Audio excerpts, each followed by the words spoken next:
বিসমিল্লাহির রহমানির রহিম। সুপ্রিয় শিক্ষার্থী, আশা করি তোমরা ভালো আছো। আজ রসায়ন দ্বিতীয় পত্রের সৃজনশীল সম্পর্কে আলোচনা করব। প্রত্যেকটা অধ্যায়ভিত্তিক ক খ ঘ ঘ সৃজনশীলের কী ক্যাটাগরির প্রশ্ন হতে পারে সে সম্পর্কে আলোচনা করব। চলো আমরা ভিডিওটি শুরু করি। পরিবেশ রসায়ন প্রথম অধ্যায় থেকে যে ক প্রশ্নগুলো পড়তে হবে সেগুলো হচ্ছে: পরম শূন্য তাপমাত্রা কি, বোলজম্যান ধ্রুবক কি, আরএমএস বেগ ও সম্ভাব্য বেগ কি, সংকোচনশীলতার গুণাঙ্ক বা পেষণ গুণাঙ্ক কি, আদর্শ বাস্তব গ্যাস কি, অনুবন্ধী অ্যাসিড অনুবন্ধী ক্ষারক বলতে কি বুঝো, উৎক্রম তাপমাত্রা কি, সংকট ক্রান্তি বা সন্ধি তাপমাত্রা, সন্ধি চাপ কি, নাইট্রোজেন স্থিরকরণ বা ফিক্সেশন কি, আংশিক চাপ ও মূল ভগ্নাংশ কি, বিওডি সিওডি টিডিএস কি, গ্রাহামের ব্যাপন সূত্র, বয়েলের সূত্র, চার্লসের সূত্রটি লিখো। অ্যামাগা কার্ভ কি, আইসোতাপীয় ও আইসোচাপীয় রেখা কি, ব্যাপন ও অনুব্যাপন বা নিঃসরণ কি, এসটিপি ও এসএটিপি কি, মোলার গ্যাস দ্রবক কি। এই ছিল এই অধ্যায় থেকে যে গুরুত্বপূর্ণ ক প্রশ্নগুলো। এরপর এই অধ্যায় থেকে যে গুরুত্বপূর্ণ খ প্রশ্নগুলো পড়তে হবে সেগুলো হচ্ছে: পরম তাপমাত্রার স্কেল ব্যাখ্যা করো, এসআই এককে লিটার বাই চাপে ও সিজিএস এককে আর এর মান নির্ণয় করো। বিওডির তুলনায় সিওডির মান বেশি হয় কেন ব্যাখ্যা করো। বাস্তব গ্যাসের চাপ আদর্শ গ্যাসের চাপ অপেক্ষা কম কেন। Aluminium chloride, ferric chloride, boron trichloride একটি লুইস অ্যাসিড ব্যাখ্যা করো। পানির স্থায়ী ক্ষরতার কারণ কি। পরম শূন্য তাপমাত্রায় গ্যাসের আয়তন শূন্য হয় কেন। গ্যাসের গতিশক্তি নির্ণয়ে গড় বেগ অপেক্ষা আরএমএস বেগ অধিক উপযোগী ব্যাখ্যা করো। এই ছিল এই অধ্যায় থেকে যে গুরুত্বপূর্ণ খ প্রশ্নগুলো সেইগুলো। এরপর এই অধ্যায় থেকে যে সৃজনশীলের প্যাটার্নগুলো পড়তে হবে সেইগুলো আমরা তৈরি করে দিয়েছি, তোমরা শুধু ওইভাবে করার চেষ্টা করবে, হুবহুই প্রশ্ন হবে। আশা করি যদি এই ভিডিওটি ফার্স্ট টু লাস্ট দেখো তাহলে তোমাদের এই রসায়ন দ্বিতীয় পত্রের যে গুরুত্বপূর্ণ সৃজনশীলের পার্টগুলো রয়েছে সেগুলো সহজ হবে। প্রথমেই পরিবেশ রসায়ন থেকে যে গ প্রশ্নগুলো পড়তে হবে সেগুলো হলো: মিশ্রিত চাপ বা মোট চাপ নির্ণয় করো। যেমন আমরা একটা উদ্দীপক দিয়েছি, সেখানে চাপ দেয়া আছে, আয়তন দেয়া আছে, ভর দেয়া আছে এবং দূরত্ব দেয়া আছে, বিভিন্ন এককে দেয়া আছে এবং ওটাকে আরেকটা নতুন পাত্রে স্থাপনিত করা হলো। এক্ষেত্রে 30 ডিগ্রি সেলসিয়াস তাপমাত্রা মিশ্রিত চাপ বা মোট চাপ নির্ণয় করো। যদি ভিতরে একটা তাপমাত্রা দেয়া থাকে আর একটা তাপমাত্রা আলাদা দেয়া থাকে তাহলে আমরা গ্যালোসকের সূত্রের সাহায্যে মিশ্রিত চাপ বা মোট চাপ নির্ণয় করব। কোনটি অধিক চাপ দিবে। অনুসংখ্যা নির্ণয় করো। এ ও বি গ্যাসের যে কোনো গ্যাসের জন্য চাইতে পারে যে এই গ্যাসের মিশ্রিত অবস্থায় আমরা বাস্তব গ্যাসের জন্য অথবা আদর্শ গ্যাসের জন্য আমরা সেক্ষেত্রে কিভাবে অনুসংখ্যা নির্ণয় করতে পারি। গ্যাসের মিশ্রণের আংশিক চাপ পরীক্ষা আসতে পারে। কোনটির ব্যাপন হার বা নিঃসরণ হার বেশি, গাণিতিকভাবে বিশ্লেষণ আসতে পারে। কোনটি আগে কত দূরত্বে বিলিত হবে সেটা বিশ্লেষণ চাইতে পারে। এই ছিল উপরে যে আমরা সৃজনশীলটা দিয়েছি, এই সৃজনশীল দিয়ে যে প্রশ্নগুলো পরীক্ষা আসতে পারে সেইগুলো। এরপর 2 নম্বর অংশটা হচ্ছে আরএমএস বেগ নির্ণয় করো। ঘনত্ব যদি দেয়া থাকে তাহলে আরএমএস বেগ কী হবে সেটা নির্ণয় করো। আরএমএস বেগ সূত্র ব্যবহার করে গ্যাসের তাপমাত্রা নির্ণয় করাটাও আসতে পারে। 3 নম্বর পার্ট হচ্ছে গড় গতিশক্তি অথবা মোট গতিশক্তি নির্ণয় করো অথবা একটি অণুর গড় গতিশক্তি নির্ণয় করো। অ্যামাগা কার্ভের ব্যাখ্যা, অর্থাৎ বাস্তব গ্যাস কোন কোন শর্তে আদর্শ গ্যাসের মতো আচরণ করে তার ব্যাখ্যা, অথবা বাস্তব গ্যাসের জন্য ভ্যান ডার ওয়ালসের যে সমীকরণটি রয়েছে P plus N square A by V square B minus N B equal to NRT, এই সমীকরণটি প্রতিপাদনও আসতে পারে। আবার পিবি ইকুয়াল টু এনআরটির সমীকরণ প্রতিপাদন আসতে পারে। গ্যাসে তাপমাত্রা, চাপ এবং আয়তনের মধ্যে যে সম্পর্ক রয়েছে সে সম্পর্ক আসতে পারে। এছাড়াও অ্যামাগা কার্ভের যে লেখচিত্র আমরা একটা দিয়েছি, পিপি বনাম পি, এখানে বিভিন্ন গ্যাসের জন্য দেওয়া হয়েছে, সেখানে সংকোচনশীলতার গুণাঙ্কের মান দিয়ে পরীক্ষায় আসতে পারে। অর্থাৎ বিভিন্ন গ্যাসের জন্য যে গ্যাসের আণবিক ভর যত বেশি সেই গ্যাসের ব্যাপন হার তত কম এবং বিচ্যুতি তত বেশি। এই ক্ষেত্রে আমরা এই জিনিসগুলো ব্যাখ্যা করার চেষ্টা করব।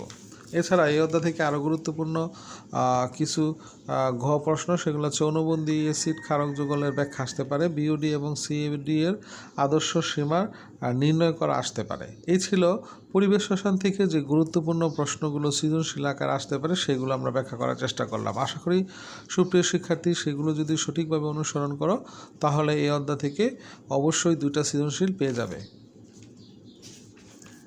এরপর হচ্ছে যে গুরুত্বপূর্ণ অধ্যায়টা সেটা হচ্ছে জৈব রসায়ন। অনেকে আমরা এই অধ্যায়টা পড়তে চাই না, কিন্তু এই অধ্যায়টা অবশ্যই পড়তে হবে, কারণ এই অধ্যায় থেকে আমরা 3টা সৃজনশীল পাবো এবং এই অধ্যায় ক খগুলো প্রায় প্রত্যেকটা সৃজনশীলের সাথে অ্যাড থাকতে পারে, সেই জন্য অবশ্যই এই অধ্যায়টাকে বাদ দেওয়ার কোনো সুযোগ নেই। তাহলে দ্বিতীয় অধ্যায় থেকে যে ক প্রশ্নগুলো পড়তে হবে সেগুলো হলো অ্যানানসিওমার বা অ্যান্টিপড কি, কার্যকরীমূলক কি, রেসিমিক মিশ্রণ কি, টোটোমারিজম ও টোটোমার কি, মেটামার কি, কার্বনায়ন ও কার্বনায়ন কি, ইলেকট্রোফাইল ও নিউক্লিওফাইল কি, লুকাস বিকারক কি, ডিকার্বক্সিলেশন বিক্রিয়া কি, ডায়াজকরণ বিক্রিয়া কি, উডস ফেটিক বিক্রিয়া কি, ফরমালিন ও হেক্সামিন কি, এর গঠন সহ ব্যাখ্যা করো। কাইরাল কার্বন বা অপ্রতিসম কার্বন কি, ফ্রি রেডিক্যাল বা মুক্তমূলক কি, পেপটাইড বন্ধন কি, প্লাস্টিসিটি কি, অ্যারোমেটিক পার্শ্বশিকল ও নিউক্লিয়াস কি, অনুরণন বা রেজোনেন্স কি, হাকেল নিয়ম কি। এই অধ্যায় থেকে যে গুরুত্বপূর্ণ প্রশ্নগুলো করতে হবে সেগুলো হচ্ছে ক্লোরোফর্মকে কেন রঙিন বোতলে রাখা হয়, যৌগযৌগে কার্বক্সিলমূলক অ্যালকোহল কীটনমূলক কিভাবে আমরা শনাক্ত করব, আলোক সমানতার শর্ত কি, ইথানল পানিতে দ্রবণীয় হয় কেন, C4 অ্যাসিড জ্যামিতিক সমানতা প্রদর্শন করে কেন ব্যাখ্যা করো, C3H6 টোটোমারিজম প্রদর্শন করে ব্যাখ্যা করো, ফেনল অম্লীয় ব্যাখ্যা করো, ওয়ান অ্যালকাইন বা ইথাইন মৃদু অম্লধর্মী ব্যাখ্যা করো, অ্যারোমেটিসিটি কি, বেনজিন বা নেপথালিন, ফিউরান, পাইরল, থায়াফিন, অ্যান্থাসিন একটি অ্যারোমেটিক যৌগ ব্যাখ্যা করো। ফ্রিডেলক্রাফট বিক্রিয়ায় অনার্ধ অ্যালুমিনিয়াম ক্লোরাইড কেন ব্যবহার করা হয়, নাইট্রেশন বিক্রিয়ায় গাঢ় সালফিউরিক অ্যাসিডের ভূমিকা কি, মিথাইলেমিন অ্যামোনিয়া অপেক্ষা অধিক ক্ষারধর্মী ব্যাখ্যা করো, 1 ডিগ্রি অপেক্ষা 2 ডিগ্রি কার্বনায়ন অধিক স্থায়ী কেন ব্যাখ্যা করো। এই ছিল এই অধ্যায় থেকে যে গুরুত্বপূর্ণ খ প্রশ্নগুলো, এবং এই অধ্যায় থেকে যে প্রশ্নগুলো আসবেই ক্রিয়াকৌশল আকারে আসতে পারে ঘর মধ্যে বেনজিনের নাইট্রেশন বিক্রিয়া ক্রিয়াকৌশল ব্যাখ্যা করো, অথবা অ্যালকাইলেশন বিক্রিয়া বেনজিনের অ্যালকাইলেশন বিক্রিয়া ব্যাখ্যা করো, SN1 ও SN2 বিক্রিয়া ক্রিয়াকৌশল, মার্কনিকভ নীতির ক্রিয়াকৌশল, অপসরণ বা সাইজেফ নীতির ব্যাখ্যা। শনাক্তকারী বিভিন্ন পরীক্ষা আসতে পারে, যৌগযৌগে কার্বক্সিলমূলক, ফেনল কার্বনিলমূলক শনাক্তকরণ, কীটনমূলক শনাক্তকরণ, দ্বিবন্ধন বা ত্রিবন্ধনের উপস্থিতি শনাক্তকরণ এবং অসম্পৃক্ততার পরীক্ষার সমীকরণ সব বর্ণনা আসতে পারে। এছাড়া বিভিন্ন রকমের পার্থক্যসূচক পরীক্ষা আসতে পারে, যেমন অ্যালডিহাইড ও কীটন, 1 ডিগ্রি 2 ডিগ্রি 3 ডিগ্রি অ্যালকোহলের মধ্যে পার্থক্যসূচক পরীক্ষা, 1 degree 2 degree 3 degree amine, carboxylic acid ও ফেনলের মধ্যে পার্থক্য, ইথিন ও ইথাইনের মধ্যে পার্থক্য। বিভিন্ন রকম যৌগের সঙ্গে ওজনীকরণ বিক্রিয়ার ব্যাখ্যা আসতে পারে, যেমন ইথিন, প্রোপিন, ইথাইন, বেনজিনের ওজনীকরণ বিক্রিয়া এবং ভিন্ন ভিন্ন উৎপাদ সৃষ্টির কারণ বিশ্লেষণ চাইতে পারে। অ্যালডিহাইড ও কিটোন, অ্যালডিহাইড কিটোন অপেক্ষা অধিক সক্রিয় কেন, এটা খুবই ইম্পর্টেন্ট। গ্রিকনাইট বিকারক হতে কীভাবে অ্যালডিহাইড ও কিটোনের ব্যাখ্যা এটা পড়তে হবে। কার্বক্সিলিক অ্যাসিডের কার্বনিলমূলক থাকা সত্ত্বেও কেন অ্যালডিহাইড ও কিটোনের মতো দ্রুত বিক্রিয়া প্রদর্শন করে না, খুবই ইম্পর্টেন্ট ব্যাখ্যামূলক প্রশ্ন পরীক্ষা আসতে পারে। ফর্মিক অ্যাসিড একাধারে অ্যাসিড ও অ্যালডিহাইডের ব্যাখ্যা। সমানতা থেকে যে প্রশ্নগুলো হতে পারে সেটা হচ্ছে জ্যামিতিক ও আলোক সমানতা কি, জ্যামিতিক ও আলোক সমানতার প্রয়োজনীয় শর্তসমূহের ব্যাখ্যা। সিস ও ট্রান্স কি, সিস ও ট্রান্স সমানুর কনফিগারেশন ব্যাখ্যা আসতে পারে। গ্রিকনাইট বিকারক হতে বিভিন্ন যৌগের প্রস্তুতি, যেমন 1 degree alcohol, 2 degree alcohol, 3 degree alcohol, carboxylic acid, alkane ও হাইড্রোকার্বনের বিভিন্ন রকমের সংশ্লেষণ, যেমন মিথেন, ইথেন, প্রোপেন, এগুলোর সংশ্লেষণও গ্রিকনাইট বিকারক থেকে প্রস্তুতি আসতে পারে। এছাড়া বেনজিন, টলুইন, নাইট্রোবেনজিনের এদের সক্রিয়তার ক্রমব্যাখ্যা, যে কোনটি অধিক সক্রিয়, খুবই ইম্পর্টেন্ট একটি সক্রিয়তার ক্রমব্যাখ্যা পরীক্ষা আসতে পারে। টলুইনের সাথে ক্লোরিনের প্রতিস্থাপন বিক্রিয়ার ব্যাখ্যা আসতে পারে। এই ছিল জৈবযৌগ থেকে যে গুরুত্বপূর্ণ প্রশ্নগুলো। এরপরের যে অধ্যায়টা আমরা পড়ব সেটা হচ্ছে পরিমাণগত রসায়ন। এই জায়গা থেকে আমাদের 2টা সৃজনশীল হয় সেজন্য, এবং এই অধ্যায়টা অনেক সহজও, সেজন্য আমরা এই অধ্যায়টাকে ভালো করে পড়ার চেষ্টা করব। তৃতীয় অধ্যায়ের নাম হচ্ছে পরিমাণগত রসায়ন। এটা থেকে যে প্রশ্নগুলো পড়তে হবে সেগুলো হচ্ছে মোল কি, মোলারিটি কি, মোলালিটি কি, প্রাইমারি ও সেকেন্ডারি স্ট্যান্ডার্ড পদার্থ কি, এদের বৈশিষ্ট্য আসতে পারে, বিয়ার ও ল্যাম্বার্ট সূত্র কি, টাইট্রেশন বা অনুমাপন ও নির্দেশক কি, প্রমাণ দ্রবণ কি, আয়োডোমিতি ও আয়োডি মিতি কি, জারণ সংখ্যা ও জারণ মান কি, পিপিএম ও পিপিবি কি, অসামঞ্জস্য বিক্রিয়া বা ডিসপ্রপোর্শন বিক্রিয়া বলতে কি বুঝো, প্রশমন বিন্দু কি। এ ছিল এই অধ্যায় থেকে যে গুরুত্বপূর্ণ ক প্রশ্নগুলো। এছাড়া এই অধ্যায় থেকে যে গুরুত্বপূর্ণ খ প্রশ্নগুলো পড়তে হবে সেগুলো হচ্ছে মোলারিটি ও মোলালিটির মধ্যে কোনটি তাপমাত্রার উপর নির্ভরশীল এবং কেন, 5% W/V অথবা B/V, ইথানল পানিতে ইথানল বলতে কি বুঝো, সেন্টি মিলি মোলার দ্রবণ একটি প্রমাণ দ্রবণ ব্যাখ্যা করো। খুবই ইম্পর্টেন্ট একটা প্রশ্ন, প্রতি বছরই প্রায় ব্যাখ্যামূলক হিসাবে আসে। Sodium thiosulphate, sodium tetrathionate, potassium dichromate, bleaching powder, lithium aluminium hydride, chromium pentoxide, sulphuric acid, H2SO4 এর কেন্দ্রীয় পরমাণুর জারণ সংখ্যা নির্ণয় পরীক্ষা আসতে পারে। এছাড়া সবচেয়ে গুরুত্বপূর্ণ ব্যাখ্যামূলক প্রশ্ন হচ্ছে অম্লীয় পটাশিয়াম পারম্যাঙ্গানেট ও ডাইক্রোমেট একটি জারক পদার্থ ব্যাখ্যা করো। স্টেনাস আয়ন ও ফেরাস আয়ন জারক ও বিজারক উভয় রূপে কাজ করে। এটাও গুরুত্বপূর্ণ MCQ। আয়নোমিথি পদ্ধতিতে তুতে দ্রবণ কেন ব্যবহার করা হয়? গাঢ় সালফিউরিক অ্যাসিডকে কেন প্রাইমারি স্ট্যান্ডার্ড পদার্থ বলা যায় না? এই অধ্যায় থেকে যে সৃজনশীলের প্যাটার্ন দেওয়া হবে সেই প্রশ্নগুলো অবশ্যই আমরা ভালোভাবে করার চেষ্টা করব। আমরা এখানে বিভিন্ন রকমের সলিউশন দিয়ে দিয়েছি। একটা পাত্রের মধ্যে 0.1 মোলারের ঘনমাত্রা দেওয়া আছে 600 ml এবং সোডিয়াম কার্বনেট। আরেকটা পাত্রের মধ্যে 100 ml 1.06 গ্রাম সালফিউরিক অ্যাসিড এবং আরেকটার মধ্যে 2.5% W/B সোডিয়াম হাইড্রোক্সাইড দেওয়া রয়েছে। এটা একটু সুপ্রিয় শিক্ষার্থী খেয়াল করলে আমরা বুঝবো। প্রথম পাত্রের মধ্যে আয়তন আর ঘনমাত্রা রয়েছে, দ্বিতীয় পাত্রের মধ্যে আয়তন ও ভর দেওয়া আছে এবং দ্বিতীয় পাত্রের মধ্যে ঘনমাত্রা নাই। সেই জন্য আমরা এই অংশগুলো থেকে সাধারণত উদ্দীপকের ppm ও ppb নির্ণয় করতে পারি। মোলারিটিও আসতে পারে এই উদ্দীপক দিয়ে এবং দ্রবীভূত দ্রবের ভর নির্ণয় আসতে পারে, যে কোনটা মিসিং রয়েছে সেটা S = 1000 W/MB। এই সূত্রটাকে প্রয়োগ করে আমরা দ্রবীভূত দ্রবের ভরটাকে নির্ণয় করব। এরপরে দ্বিতীয় প্রশ্নের প্যাটার্ন রয়েছে হচ্ছে আয়তন ঘনমাত্রা দেওয়া আছে সালফিউরিক অ্যাসিড এবং 60 ml 0.02 মোলারের সোডিয়াম হাইড্রোক্সাইডের দ্রবণ। এখন সাধারণত আয়তন আর ঘনমাত্রা দিয়ে থাকে দুইটা তীব্র অ্যাসিড অথবা তীব্র ক্ষার অথবা দুর্বল অ্যাসিড তীব্র ক্ষার দেওয়া থাকতে পারে। তখন এই ধরনের উদ্দীপক থেকে তোমাকে প্রশ্ন চাইতে পারে মিশ্রিত দ্রবণের প্রকৃতি নির্ণয় করো, মিশ্রিত দ্রবণের ঘনমাত্রা নির্ণয় করো, মিশ্রিত দ্রবণের pH নির্ণয় করো। খুবই ইম্পর্টেন্ট প্রশ্ন, প্রায় প্রতি বছরই এই মিশ্রিত দ্রবণের প্রকৃতি এবং ঘনমাত্রা আসে। এরপর তৃতীয় প্রশ্নের প্যাটার্ন রয়েছে হচ্ছে এখানে আয়তন ঘনমাত্রা যদি তিনটা পাত্রের মধ্যে দেয়া থাকে, আগে আমরা দুইটা পাত্রের জন্য দেখিয়েছি, তিনটা পাত্রের জন্য আরও বেশি ইম্পর্টেন্ট, যে দুইটা অ্যাসিড একটা ক্ষার থাকতে পারে অথবা দুইটা ক্ষার একটা অ্যাসিড থাকতে পারে।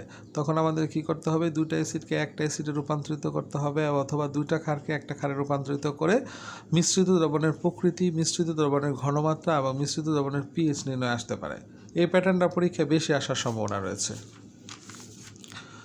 এরপরের প্রশ্নের প্যাটার্নটা রয়েছে যে তিনটা পাত্র আমরা এখানে দিয়েছি, তিনটা পাত্রের দ্রবণের মধ্যে প্রথম পাত্রে হচ্ছে 100 ml 0.5 মোলার সালফিউরিক অ্যাসিডের দ্রবণ এবং দ্বিতীয় পাত্রে হচ্ছে 60 ml 0.1 মোলার সোডিয়াম হাইড্রোক্সাইডের দ্রবণ এবং তৃতীয় পাত্রে হচ্ছে ইথানোয়িক অ্যাসিড 100 ml 0.1 মোলারের দ্রবণ দেওয়া রয়েছে। বলছে আমরা 1 নং পাত্র অথবা A ও B পাত্রের দ্রবণকে কীভাবে মিলিমোলার দ্রবণ অথবা সেন্টিমোলার দ্রবণে অথবা ডিসিমোলার দ্রবণে পরিণত করা যায়, অর্থাৎ কী পরিমাণ পানি মিশ্রিত করতে হবে V2 বের করতে হবে।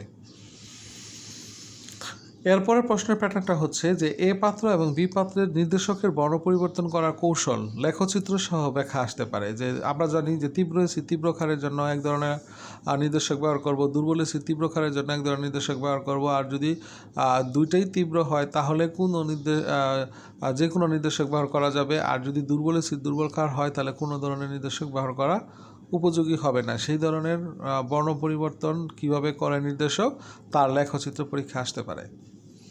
এছাড়াও যে বর্ণ পরিবর্তনের জন্য বিভিন্ন রকমের লেখচিত্রের সাহায্যে pH-এর মান নির্ণয় করে আমরা প্রকৃতি নির্ণয় করি, এইটাও ব্যাখ্যা আসতে পারে। 5 নাম্বার যে প্রশ্নের প্যাটার্নটা রয়েছে যে আমরা বলছি যে 1.3 গ্রাম বরের একটা লোহার টুকরাকে সালফিউরিক অ্যাসিডের মধ্যে ডুবানো হচ্ছে এবং আরেকটা পাত্রের মধ্যে 22.5 ml 0.02 মোলারের পটাশিয়াম পারম্যাঙ্গানেট অথবা ডাইক্রোমেট দ্রবণ দেওয়া রয়েছে। এই উদ্দীপকটা খুবই ইম্পর্টেন্ট এবং প্রায় প্রতি বছরই আসে। যে উদ্দীপকের এখানে যে নমুনা ধাতু আমরা লোহাকে ব্যবহার করেছি সেই লোহার পরিমাণ নির্ণয় আসতে পারে। এরপর এই লোহার যে আমরা নির্ণয় করব এই লোহার মধ্যে কতটুকু ভেজাল আছে সেটা আমরা নির্ণয় করতে পারি। আবার এই লোহার মধ্যে ভেজালের শতকরা পরিমাণও নির্ণয় আসতে পারে অথবা বিশুদ্ধ কতটুকু রয়েছে লোহাটা সেটার পরিমাণও নির্ণয় আসতে পারে। এছাড়া সমীকরণের সমতা বিধান হিসাবে পটাশিয়াম পারম্যাঙ্গানেট অথবা ডাইক্রোমেট দিয়ে গাঢ় sulphuric acid, ferrous sulphate, oxalic acid, potassium iodide এবং পটাশিয়াম আয়োডাইড, হাইড্রোজেন সালফেট দিয়েও সমীকরণের সমতা বিধান আসতে পারে। এখান থেকে সমতা বিধান প্রায় প্রতি বছরই একটা আসে, খালি বিজারকটা চেঞ্জ করে, হয় পটাশিয়াম পারম্যাঙ্গানেট না হলে ডাইক্রোমেট দিয়ে, ফেরাস সালফেটেরটা নাহলে অক্সালিক অ্যাসিডেরটা। এটা সবচেয়ে বেশি ইম্পর্টেন্ট। 6 নম্বর প্রশ্নের প্যাটার্ন রয়েছে হচ্ছে যখন 3টা পাত্র দেয়া থাকবে, বিজারক রয়েছে 2টি, জারক পদার্থ রয়েছে 1টি, তখন পদার্থের বি নং পাত্রের জন্য আমরা জারক পদার্থের যে ঘনমাত্রাটা নেই সেটা আমাকে বের করে তারপরে লোহার পরিমাণ নির্ণয় করো, বি পাত্রের ঘনমাত্রা নির্ণয় করতে পারি, বিশুদ্ধতার পরিমাণ নির্ণয় করতে পারি। এবং এই সমীকরণগুলোর সাহায্যে আমরা কিভাবে সমীকরণের সমাধা বিধান নির্ণয় করতে পারবো সেই অংশটাও চাইতে পারে।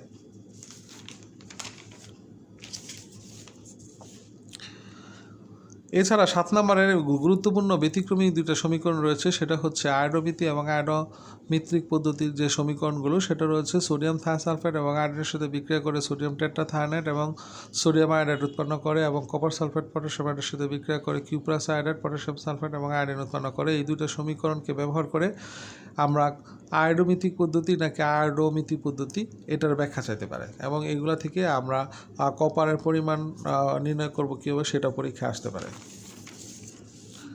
এরপর আমাদের সিলেবাসের যে সর্বশেষ অধ্যায় সেটা হচ্ছে চতুর্থ অধ্যায়।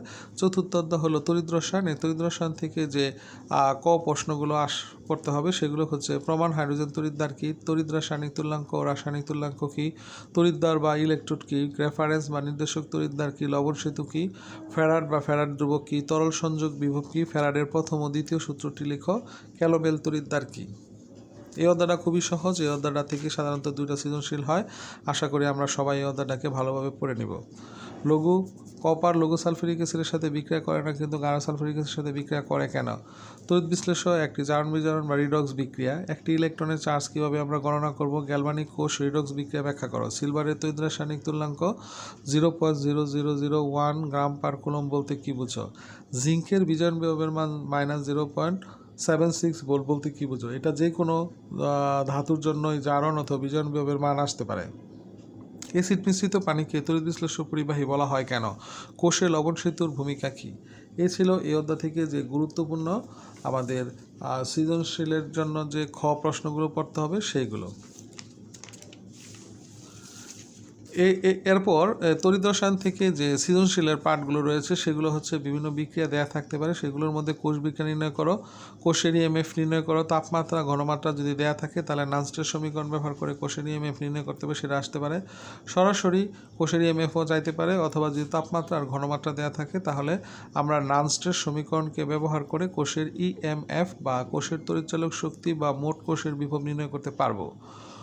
কোষের লবণ সেতুর অনুপস্থিতিতে যদি বিদ্যুৎ উৎপন্ন করতে চাই তাহলে করতে পারবো কি না সেটা গাণিতিকভাবে বিশ্লেষণ পরীক্ষা আসতে পারে। স্বতঃস্ফূর্ত বিক্রিয়াভাবে ঘটবে, যখন 2টা পাত্রে দ্রবণ দেওয়া থাকবে সেই বিক্রিয়াটা স্বতঃস্ফূর্তভাবে ঘটবে কি না সেটার বিশ্লেষণ চাইতে পারে। বিভিন্ন ধরনের দ্রবণ কপার, আয়রন, জিঙ্ক পাত্রে রাখার সম্ভাব্যতা যাচাই করো, যে আমি এই দ্রবণকে কপারের পাত্রে অথবা তামার পাত্রে অথবা লোহার পাত্রে অথবা আমি দস্তার পাত্রে রাখতে পারবো কি না সেটার বিশ্লেষণ চাইতে পারে। ফ্যারাডের সূত্র W=ZIT ব্যবহার করে ক্যাথোডে জমাকৃত পদার্থের ভর নির্ণয় আসতে পারে, পরমাণুর সংখ্যা নির্ণয় আসতে পারে, চার্জ আসতে পারে, বিদ্যুৎ প্রবাহ ও সময় আমরা কীভাবে নির্ণয় করব সেইগুলো পরীক্ষায় দিতে পারে। এই ছিল এই অধ্যায় থেকে যে গুরুত্বপূর্ণ প্রশ্নের প্যাটার্ন, এবং সেই প্রশ্নগুলো আমরা যদি সঠিকভাবে দেখি তাহলে আমাদের তড়িৎ রসায়ন থেকে সৃজনশীলের পাঠটা শেষ হবে। এবং আশা করি সুপ্রিয় শিক্ষার্থী, আমরা এখানে যে সাজেশনগুলো করেছি অত্যন্ত যত্ন সহকারে এবং গুরুত্বপূর্ণ প্রশ্নগুলো এবং প্রশ্নের প্যাটার্নগুলো সম্পর্কে ব্যাখ্যা করার চেষ্টা করেছি। আশা করি এগুলো যদি সঠিকভাবে অনুসরণ করো অবশ্যই তুমি ভালো ফল পাবে। তোমরা ভিডিওটি ফার্স্ট ও লাস্ট দেখবে, এবং এই চ্যানেলে আরও অনেক গুরুত্বপূর্ণ ভিডিও দেওয়া রয়েছে, তোমরা অবশ্যই এই ভিডিওগুলো দেখবে, তাহলে তোমাদের কেমিস্ট্রির প্রবলেমগুলো সলভ হয়ে যাবে। তোমরা ভালো এবং সুস্থ থাকো এবং পরীক্ষায় ভালো ফল পাও সে আশা ব্যক্ত করে আজকের মতো এখানে সমাপ্ত। আল্লাহ হাফেজ।